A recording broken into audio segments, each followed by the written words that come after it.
Hi, my name is Harlan Edgewick, and I used to own the house everyone's now touring like it's some historical landmark. Without ever knowing whose hands built it, they told me I was too old to manage it, that retirement would be a gift. But that gift came with a forged signature, a missing deed, and my name scrubbed from every wall. I didn't shout. I didn't fight back right away. I just watched.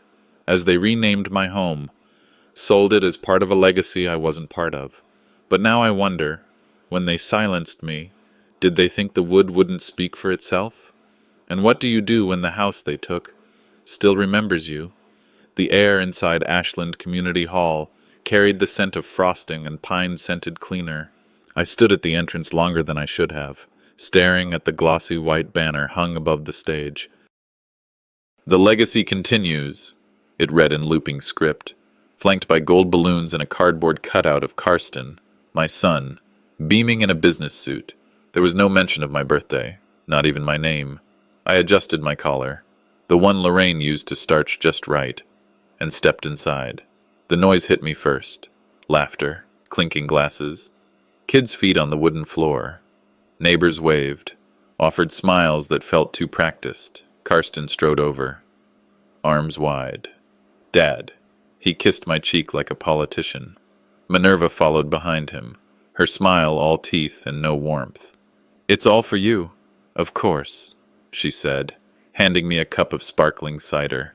I held it like it might spill something more than liquid. Then came the slideshow. The lights dimmed, and a projector clicked on. Image after image flashed across the wall. Childhood photos of Karsten, baby pictures of Lenny, Minerva's parents at their wedding, the new garden gazebo, all memories carefully curated. I watched Lorraine appear in photo after photo, always smiling, sometimes with Lenny in her arms, but never with me. In one picture, taken at the lake house I'd built with my own hands, I saw my shoulder, just a sliver, cropped from the edge like I was an accident in the frame. It wasn't just omission, it was erasure. I didn't say anything. I just sipped the cider and looked down at my shoes. They were polished, but old. Lorraine had given them to me on our 30th anniversary. The lights came back on to scattered applause. Karsten leaned toward me, oblivious. "Wasn't that great?" Minerva did most of the curating. We wanted it to be sleek. Lenny tugged at my sleeve a moment later. "Grandpa, look what I made." She handed me a crayon drawing of a big white house labeled Our New Home. It had 4 rooms. None were labeled Grandpa. There was a mom, a dad, a Lenny, and even a guest room. I smiled with the edge of my lips and asked, "Where do I go?" She frowned. "Maybe with the chickens?" Then giggled like it was a joke. Karsten overheard, chuckled, and ruffled her hair. "The architects must have missed a detail. We'll fix that." "Dad?" I nodded. But inside, something bent, not quite broken, like a board pulled from a beam. Later, Minerva called everyone over for the cake. It was tall, 3 tiers, and topped with an edible photo of the Delisle's estate. I recognized the image immediately. I had taken it 15 years ago, framed it in the office before they ever remodeled. But in this version, my reflection in the front window was gone, cropped out. All that remained was the porch and Karsten standing proudly at the door. "Make a wish," someone shouted. Minerva handed me the knife. It felt more ceremonial than celebratory. I cut the cake, then stepped back. Nobody looked at me. They were too busy photographing the frosting. I decided to say a few words, maybe thank people for coming, for pretending to remember. I moved toward the microphone near the stage and cleared my throat. It didn't work. I tapped it once. Nothing. Someone in the back joked. "Guess the guest of honor is shy." Laughter rippled. Then silence. Then nothing. The spotlight that had been trained on the stage shifted slightly, catching Minerva's sequined dress instead. She waved. I stepped away. A volunteer usher gently nudged my elbow and guided me to a table near the exit. It was tucked beside the coat rack, half shielded by a hanging fern. 3 people sat there, second cousins I hadn't seen since Lorraine's funeral. None of them looked up as I approached.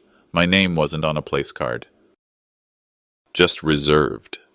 I sat down slowly, napkin in lap. Lenny wandered over again, balancing a cookie. Grandpa, she whispered. Are you moving away soon? Dad says the house will be ours now. I didn't answer. I just folded my napkin, neatly, and stared at the door. It wasn't until I stepped outside for air that I heard Karsten's voice on the phone, low and clipped. Yes, papers are signed next week. He'll go quietly. I stopped. The door clicked back. The door clicked shut behind me just as Karsten spun around, phone still in hand. His eyes flicked to mine, then back to the phone as if it had betrayed him. Hey, I'll call you back, he mumbled into the receiver, his voice now coated in that smooth polish he used with investors and funeral directors. He slipped it into his pocket with practiced ease. Dad, just wrapping up a vendor call for next week's event, he added, already steering the conversation away. I didn't respond, not with words. Just a long look that said I'd heard more than enough. Behind him, inside the hall, the lights dimmed again for another toast I didn't ask for. But it was Lenny's voice that anchored me. She skipped up, her curls bouncing, clutching a leftover cupcake. Grandpa, are we really moving in with you next week? She asked, icing already smeared on her cheek. I crouched to her level, heart knocking slowly. Why would you think that, sweetheart? She giggled. Daddy told Mommy he wants our rooms ready, and Mommy said you'll be more comfortable once everything's signed. I smiled gently, though something inside me cooled. I straightened up, nodded to no one in particular, and took her hand as we walked toward my truck. The breeze tasted like early autumn, like endings trying to pass for beginnings. That night, back home, I opened the front door and felt it immediately. Something was missing. The air inside the house had changed. Not just in scent, but in arrangement. I stepped into my study and paused. My books were gone, not all of them, just the ones that mattered. My father's old Bible, the local history volumes Lorraine and I collected, the woodworking journals from my early years. In their place, framed photos of Karsten at charity events, a glossy brochure with the title, Legacy Line, Ashland's Future. I walked to the cabinet behind my desk, opened the drawer. Empty. The family deed folder, gone. The voicemail light blinked red. I pressed play. Minerva's voice, upbeat like an ad jingle. Hi, Harlan. We've started streamlining a few things for your comfort. You'll love how simple it all feels now. Just relax and enjoy. I sat down hard on the edge of the armchair, staring at the empty spot where my leather-bound journals once sat. The room didn't belong to me anymore. It belonged to their version of me, tidy, ornamental, conveniently silent. The next morning, I stopped by Hank's diner like I had every Friday for the last 20 years. Marlene, the waitress, knew my order before I sat. When the check came, I slid my debit card into the black plastic tray. She returned 2 minutes later, lips tight. It didn't go through. Hun, want to try another one? I blinked. That one's been good for decades. She handed it back. Want to call the bank? I did. Right there, using the payphone mounted near the restroom, because I hadn't brought my cell. After punching in my details, a young voice on the other end chirped. Mr. Edgewick, I see this account was recently altered under a power of attorney form, filed Tuesday. I didn't file any such thing. A pause. Then, it was submitted in person. We have the signed copy on record. I thanked her, hung up, and stood still for a moment, staring out the diner window where the flag across the street flapped in low wind. My hands felt colder than the autumn air. By the time I got home, the sun had dipped past the neighbor's shed. I barely had time to pull off my boots before the knock came. Benedict. He stepped in without invitation, eyes grim but focused. I didn't want to do this tonight, he said. But you need to see something. He pulled out a manila envelope and slid it across the kitchen table. I opened it slowly. Inside, a notarized transfer request, my signature at the bottom, steady, confident, too confident.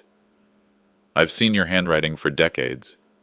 Harlan, Benedict said, this is clean, too clean, and dated 2 weeks ago, when you were with me at the veterans' breakfast. I stared at the page. I hadn't written it. I hadn't authorized it. But there it was, on legal record, with my name in ink that wasn't mine. "They're moving fast," Benedict said, "and they're counting on you to move slow." I didn't answer. I didn't have to. The anger was too organized to boil over. It simply filled the room like smoke. Later, alone again. I walked down the hallway past the closed doors of rooms no longer used, back to the den where Lorraine kept her keepsakes. The room still smelled faintly of cedar and rosewater. I opened the cabinet beneath the antique clock she adored. It ticked softly, each second sounding older than the last. The drawer at the bottom had always been locked. I pulled the ring of spare keys from the dish above the mantel and tried each one until the third clicked. The drawer slid open with a creak I hadn't heard in years. Inside was a velvet pouch, a sealed envelope, and a photo. It was of us, me, Lorraine, and baby Karsten on the porch. My arm around her, my face turned away but still unmistakably mine.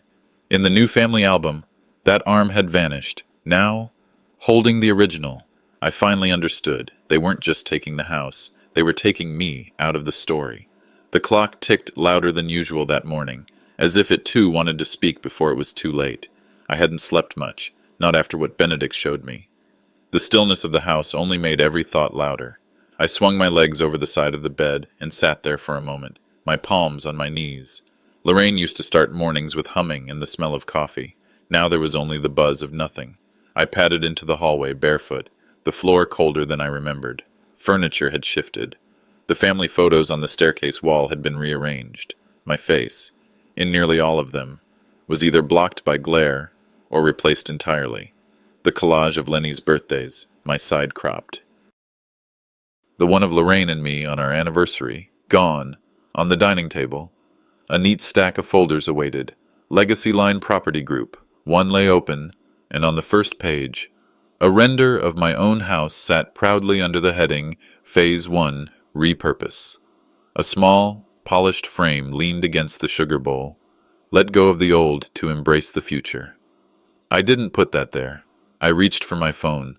The family group chat had always been the place for simple updates, Lenny's recital times, photos from Karsten's hiking trips, even Lorraine's hospital updates years ago. I typed, "Can someone explain why there are property files on my table?" A red exclamation mark flashed back. Message not delivered. I checked the group. I wasn't in it anymore. My name was gone. Curious. I opened Minerva's profile. Public as ever. The top post, dated the night before. Grateful to be curating the legacy of our future. Proud to partner with Legacy Line. A photo accompanied it, my living room, staged and stripped. Comments flowed in from colleagues and distant acquaintances. What a vision. Ashland will never be the same. No mention of me. Not even a, "Thanks, Dad." The doorbell rang an hour later. I didn't move. It rang again. Then the door opened. Karsten stepped in, holding a bakery box and wearing that half-apologetic smile. I brought croissants. Thought we could sit down like we used to. I pulled a chair out for him, but stayed standing. "This house looks different," I said. "Yeah," he said. "Minerva's been tweaking a few things, just to align with the new vision. Nothing final yet." "And the family chat?" I asked. He winced. "It was just getting cluttered. We made a new one for logistics." "Without me?" He took a deep breath. "Dad, this is all transitional noise. We didn't mean for you to feel excluded." I nodded slowly. "Did I miss the part where we agreed I'd be transitioned out?" His gaze flicked to the croissants. "Come on, Dad. You've always said you didn't want to be in the way." "I said I didn't want to be a burden," I corrected. "That's different." Karsten's voice softened, patronizing. "You deserve peace. Modern families operate differently now. It's about efficiency, not nostalgia." "Is that what this is? Efficiency?" He stood and patted my shoulder, like I was a patient recovering from something. "You'll see. Change is good." After he left, I stood in the foyer for a long while, letting the silence pile up around me. Then I walked out back to the shed. Inside, dust layered everything like time had sat still. I ran my fingers along the beam Lorraine and I installed ourselves. We'd built this house together, one Saturday at a time. I remembered the night the roof leaked. and she cried into my shirt because we couldn't afford repairs. I'd held her, whispered, "We'll figure it out." We did, with borrowed ladders, a neighbor's pickup, and hands calloused from work. We patched it. Lorraine had kissed my cheek afterward and said, "As long as we keep building together, we're home." Now, that home felt like a showroom. I left the shed, boots crunching gravel, and headed toward the cafe.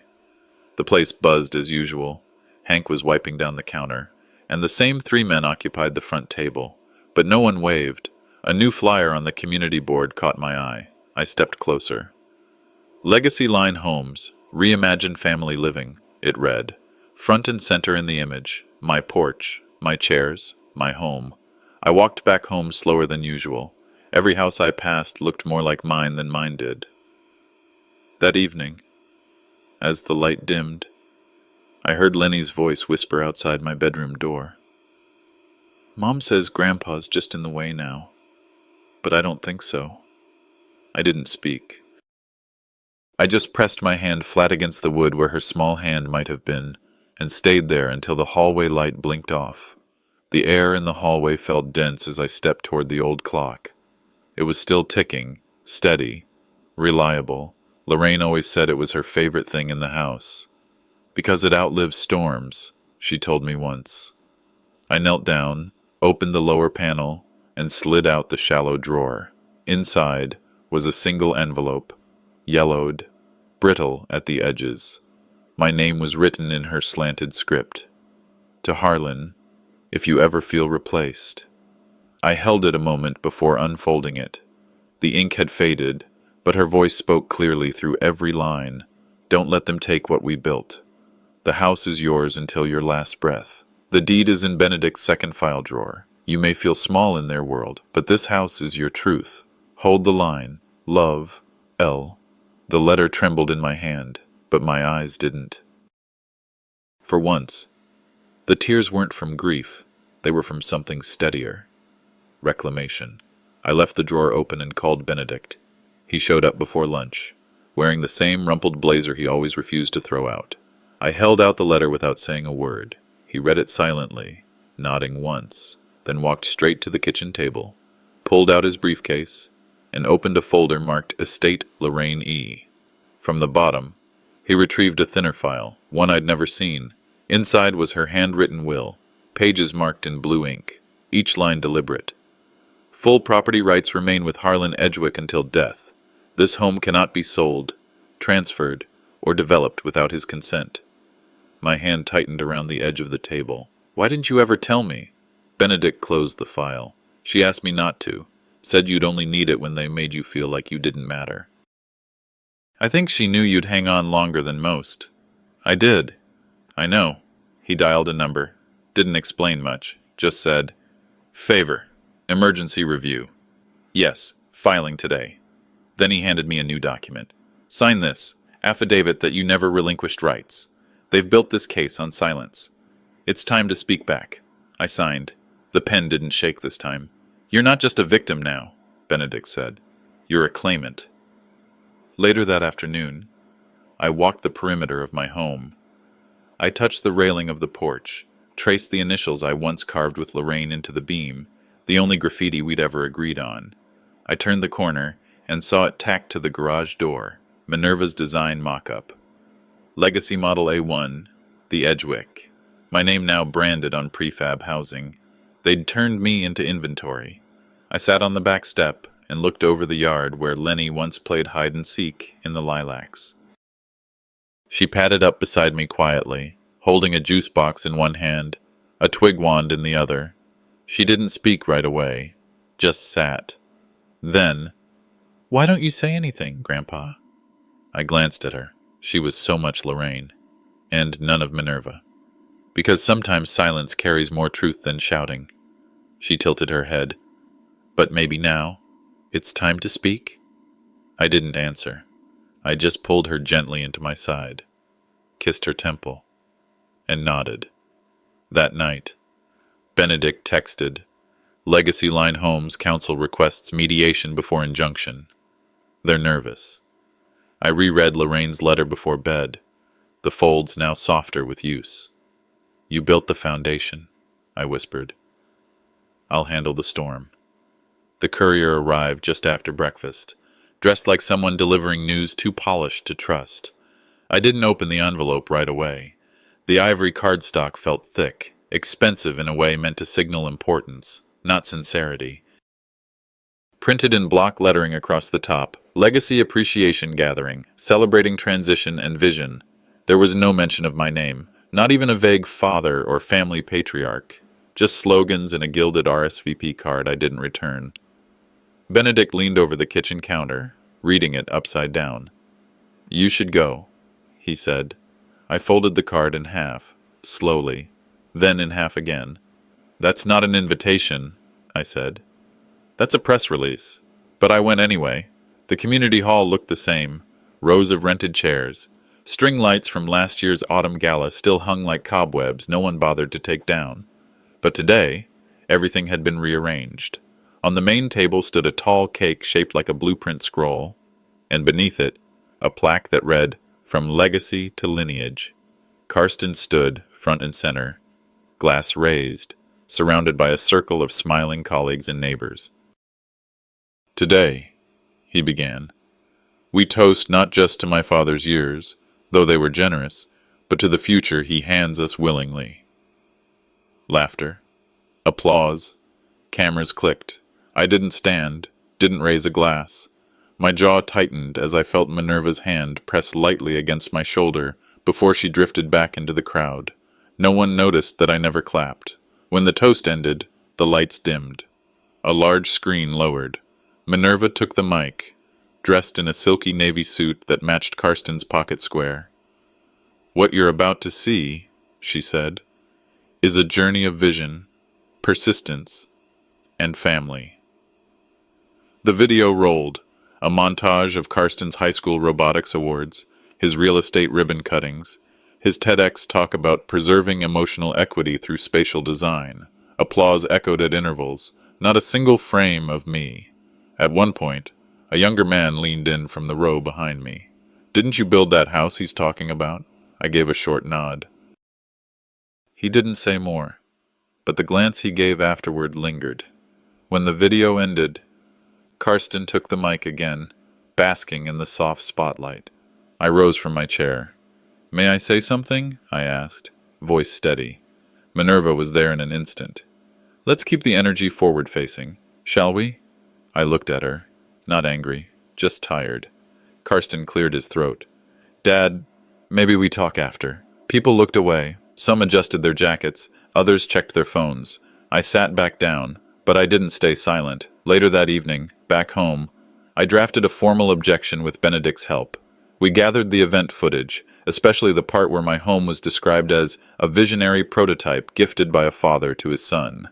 I sent the video to the local council, the school board, and the historical commission where I'd served 3 decades. Captioned simply, "Legacy without acknowledgement is theft." Benedict didn't say much. He just nodded as he reviewed the draft and pressed send. That night, Lenny padded into the room holding a folded brochure. "I found this on Dad's desk." I opened it. There, printed in glossy ink, was a layout for a housing series, Model A1, the Edgewick series. Below the title, "Heritage Meets Innovation." They were branding my name, selling it. Lenny looked up at me. "Grandpa, do you want me to throw it away?" I stared at the paper a long while, then shook my head. "No," I said quietly. "I want to remember exactly what they tried to take." Later, alone, I whispered into the dark, "You took my house, my story, but you don't get to take my name." The folded flyer sat in my hand long after the sun had begun its slow descent behind the hills. Modern living, old burdens cleared, my face remained still, but inside, a pulse of heat spread through my chest. I had always been careful, about paperwork, about trust. I knew better than most how fast people forget the hands that built the house once the foundation was dry. Still, I hadn't expected this. The next morning, a courier knocked. He didn't look me in the eye, just handed me an envelope with a practiced smile and walked off without a word. The return address wasn't Benedict's. It wasn't anyone I knew, but I recognized the elegant handwriting on the sticky note tucked into the flap. Just your final signature left, for legality. We've streamlined the process. Inside were formal transfer documents, property, water rights, the business registry, all marked as pre-approved. At the bottom of each page was a signature, clear and confident. Harlan Edgewick. Mine, except I hadn't held a pen for any of it. I stared at that forgery and didn't flinch. This wasn't a mistake. It was a message. I slipped the documents into a folder and drove to Benedict's office just before noon. He didn't ask for coffee. Didn't ask me to sit. I just took the file, skimmed, then froze. They traced your old signature, he muttered, flipping to the notarization line. Digital overlay, no pressure variance. This wasn't signed. It was constructed. He took photos, scanned the pages, and began typing a declaration. I didn't interrupt.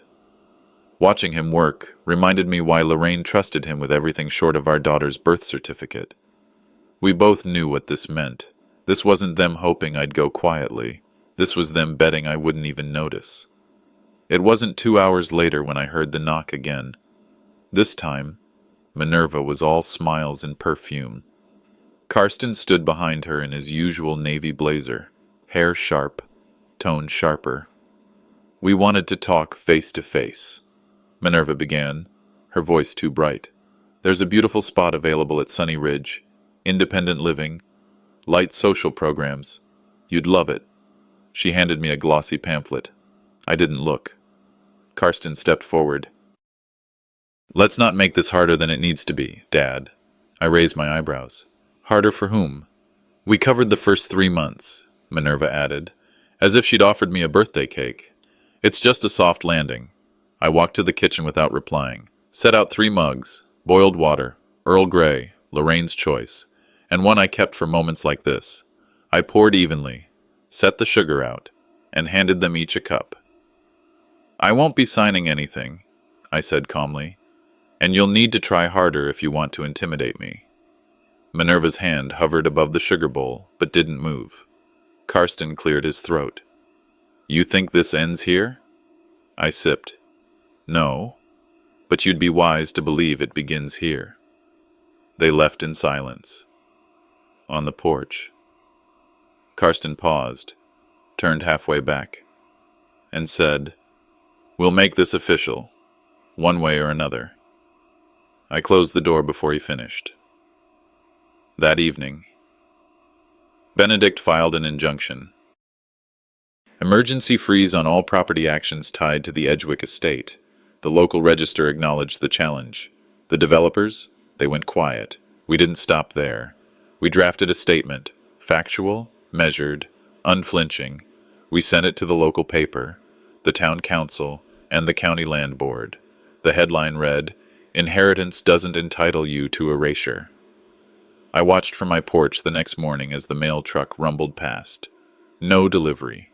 But when I walked to the box, I found it anyway. Folded perfectly. No envelope. A flyer. My house on the front. Legacy Line's open house this weekend. I stared at the image for a long moment. There, in full color, was the porch I rebuilt after the fire. The shutters Lorraine painted seafoam green. The very swing I had hung 2 weeks before she died. Below it, the tagline, Modern Living, Old Burdens Cleared. I folded the paper in half, then in half again.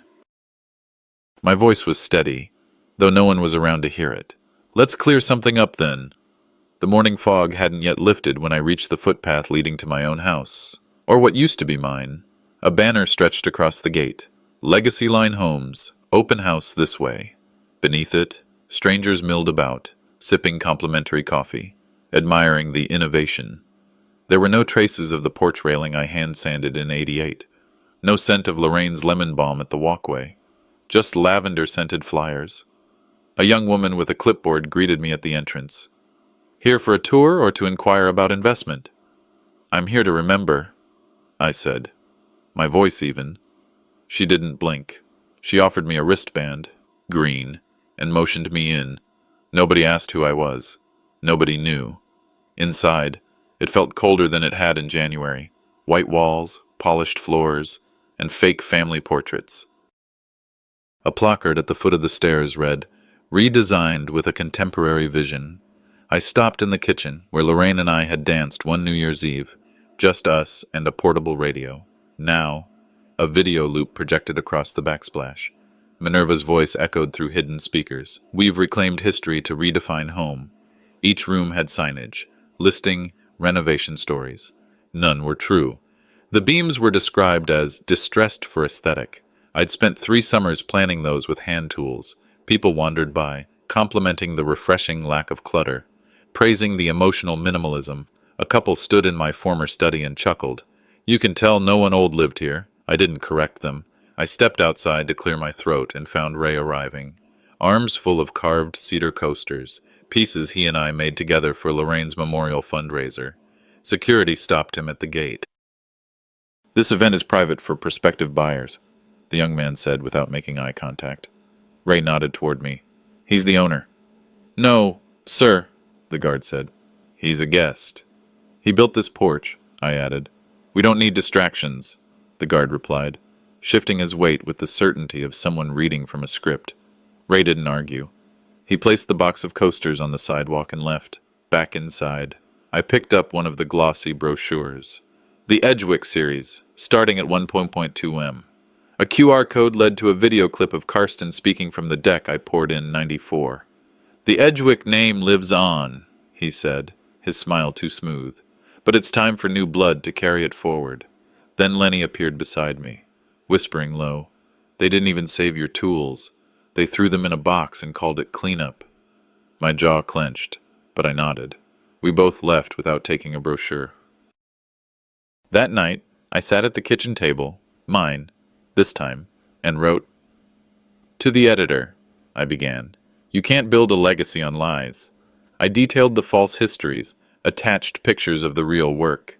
I cited Lorraine's will, included quotes from Minerva's recorded narration, and closed with, "I was never a relic. I was the foundation. You do not whitewash a memory and call it rebirth." As I sealed the envelope, my phone buzzed. A message from Benedict. "Developers just filed a cease and desist against you. Want to meet?" I smiled, placed the envelope beside my coffee mug, and leaned back in my chair. "Let them," I muttered. "It means they're listening." Then, almost to myself, I said it out loud, soft and certain. "Now we're just getting started." Before the sun climbed over the hills, I was already at Benedict's office. The lights inside were still off, but he must have seen me through the window, because the door clicked open within seconds. "No coffee yet," he said, rubbing sleep from his eyes, "but I figured you'd come early." I laid the folder on his desk, careful, not rushed, just firm. Inside, Lorraine's original will, a side-by-side of the forged power of attorney, and photos from the open house, the ones with Karsten grinning in front of a legacy he didn't earn. "I'm not retaliating," I said. "I'm revealing." Benedict gave a slow nod. "Then let's make it count." By mid-morning, the legal packet was in the inboxes of the Development Council, the HOA president, and every investor Benedict had been able to trace from Karsten's public filings. No noise yet, but the silence was heavy. It meant they were reading. Just after lunch, the call came. Benedict answered it on speaker, his pen already in hand. A woman's voice, dry but steady. "This is Carla Blakely. I retired from notarizing last year, but my stamp's being used on a property transfer filed last Thursday. I never authorized it." "Are you willing to file a statement?" Benedict asked. "I already have. It'll be in your inbox in 5.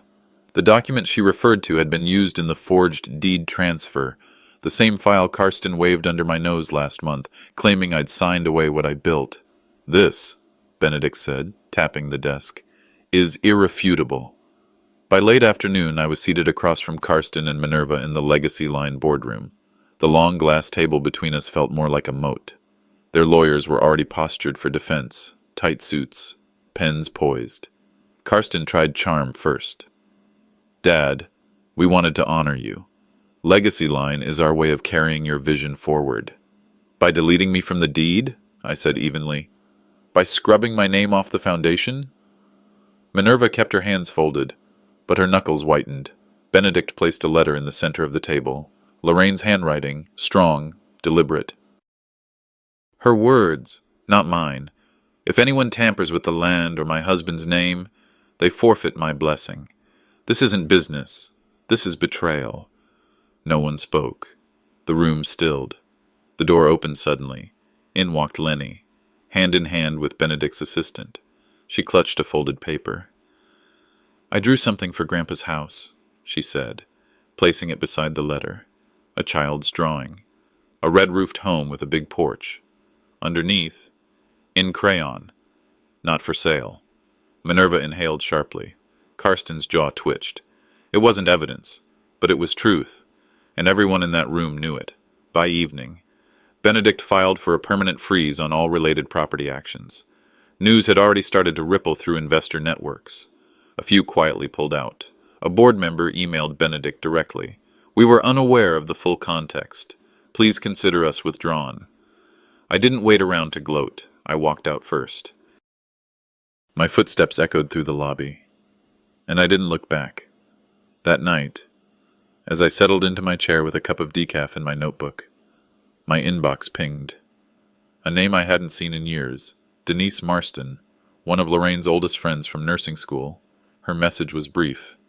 She knew they'd try this, told me to hold one last thing for you.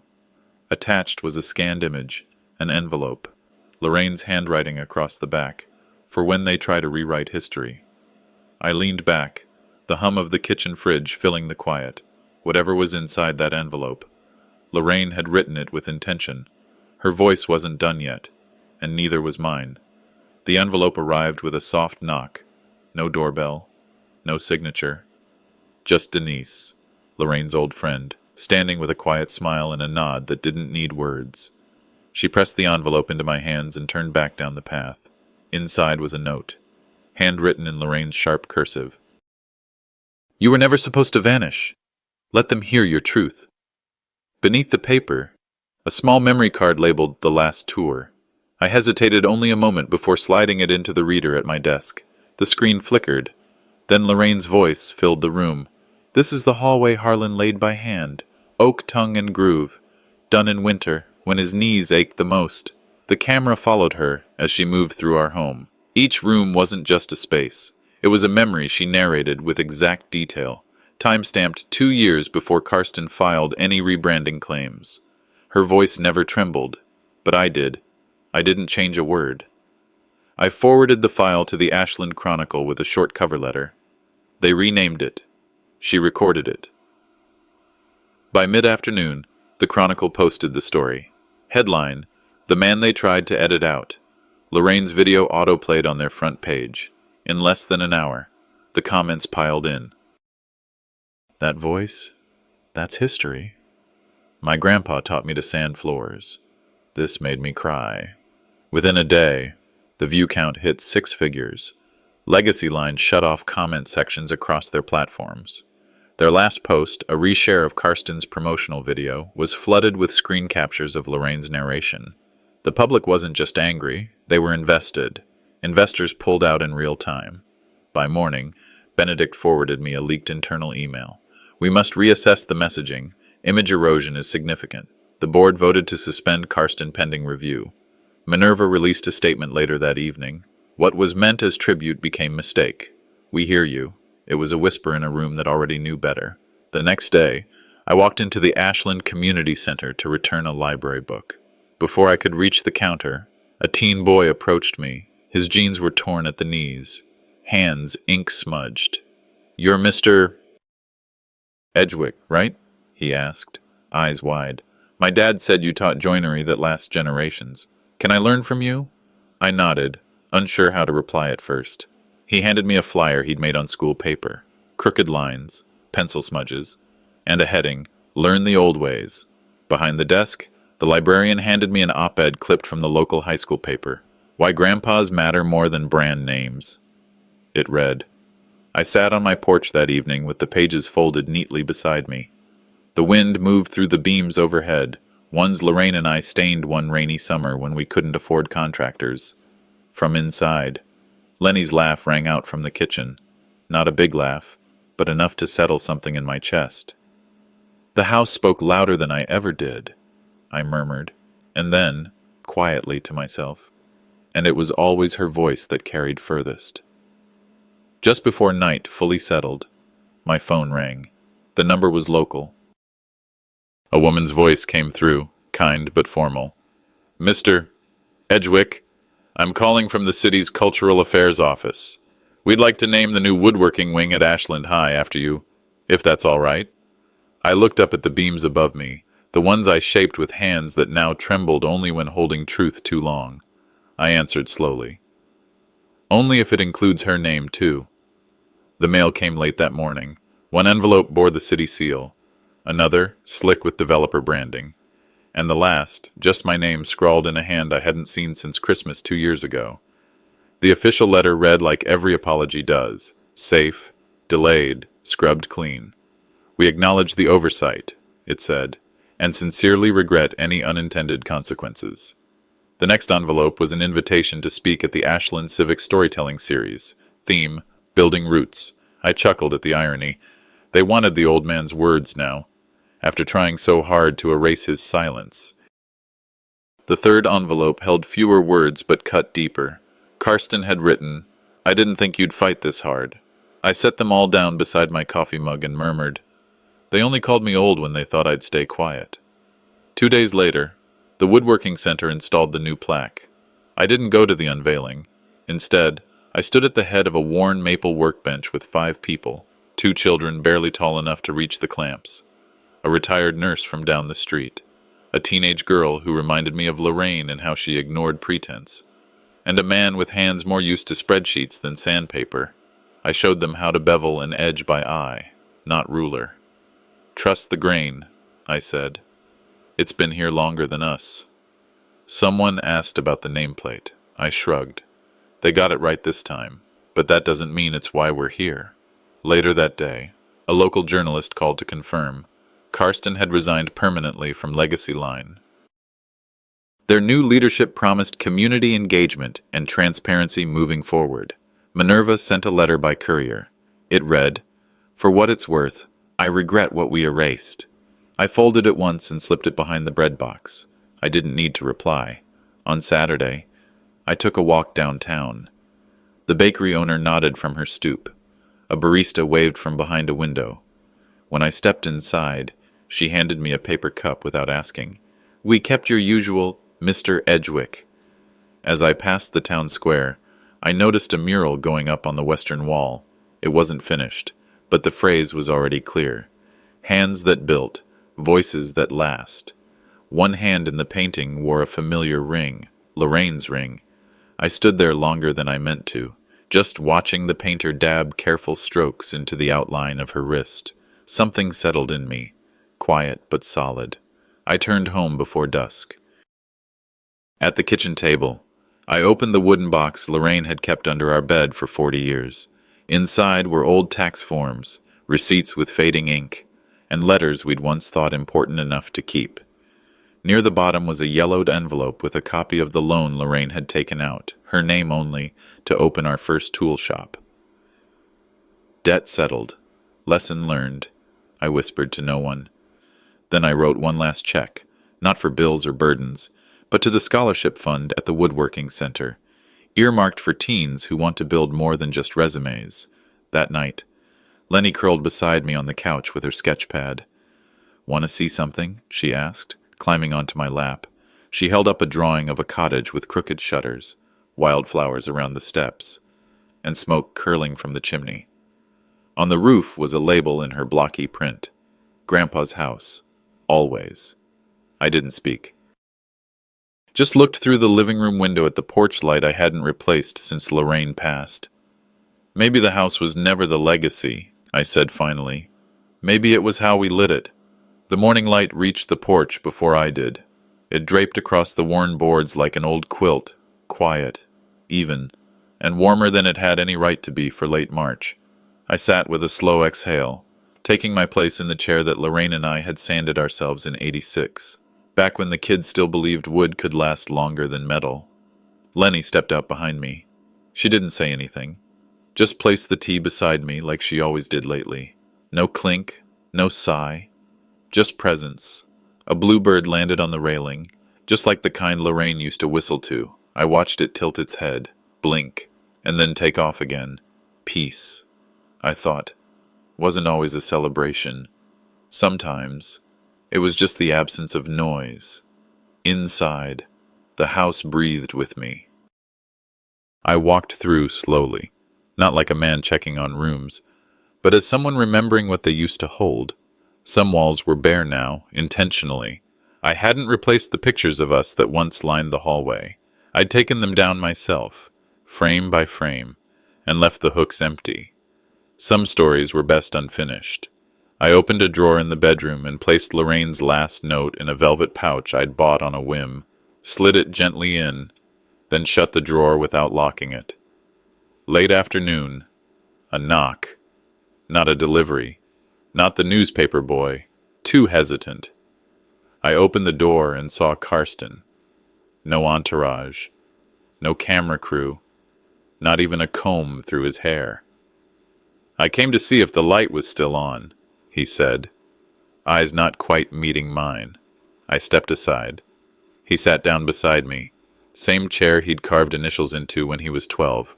For a while, we didn't say anything. That was fine by me. "I got it wrong," he said eventually. "Not just the papers, all of it." I didn't nod, didn't speak, just let him sit with it, not forgiveness, but no door shut either. 2 days later, I declined the ribbon cutting at the community woodworking center. I'd already given enough first cuts in my life. Lenny stood in my place. She adjusted the mic like she'd done it before and spoke steady. "He never had to raise his voice," she said. "The house did it for him." The room went quiet, then clapped. Some folks cried. I stood in the back, hands folded, heart steady. That night, I sat by the fire, a blank envelope in my hand. I wrote a letter to no one. "I never needed them to call me father," I wrote. "I needed them to remember I was once a son, a husband, a man with calloused hands and a soft center." I folded the paper and fed it to the flame. Lenny fell asleep on the couch beside me, sketchpad resting on her chest. I stood slowly, the ache in my knees more familiar than painful now, and walked to the porch. The light above the door flickered once, then steadied. I reached up, tightened the bulb with a practiced twist. "Still got the touch," I whispered. Then I looked out into the night and added, "Tomorrow, we sand the floors." The courthouse was quieter than I remembered. No media vans, no outbursts, just creaking benches and the faint shuffle of papers. I sat near the back, wrapped in Lorraine's old shawl.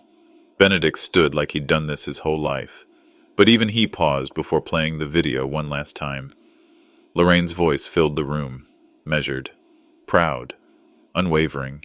She pointed to beams, to joinery, to years, time-stamped, preserved. Then came the will, the notarized truth, and the side-by-side with forged documents. Karsten sat alone. His last lawyer had withdrawn that morning. When the judge spoke, it was short and clear. "Full reinstatement of my property. Legacy Line's development license suspended indefinitely in Ashland. I didn't clap. I didn't breathe deeply. I just stood, nodded to Benedict, and left. That weekend, the woodworking wing opened officially. The weather was crisp, the sky forgiving. I declined to cut the ribbon. Lenny took the podium instead. "My grandpa never built for applause," she said, voice loud enough to carry, just so we had somewhere to sit. The plaque behind her read, "Harlan Lorraine Edgewick, the hands that remembered." Minerva stood in the back, arms folded. She turned and walked away before it ended. On Monday, I sanded the living room floor, not to fix it, but to feel it again. I didn't wear gloves. I wanted the grit under my nails. When the floor gave that same soft groan Lorraine used to call home talking, I paused and smiled. Out on the porch, I replaced a beam. Not because it was rotten, but because I'd carved something into the new one. Still ours, that afternoon. Karsten appeared with an envelope. No preamble. "I'm leaving Ashland," he said. "Thought I'd return this." He handed me my war medal, the one that went missing during their first round of staging. It was clean, polished.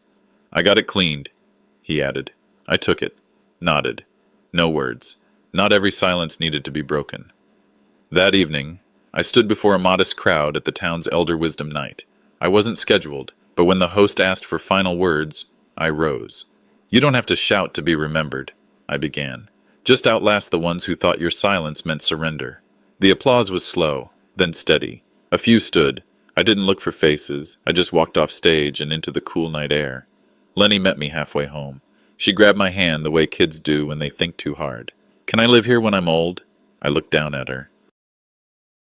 "Only if you promise not to change the light bulb." Back on the porch, the light flickered once as if to answer. Lorraine's voice echoed in my head, as it often did these days. It was never about the house. It was always about how we kept it full. I eased into the chair, feeling its curve cradle my spine. Somewhere inside, the kettle whistled. Lenny had gone to make tea. They built brands. I built beams. Guess which one's still standing?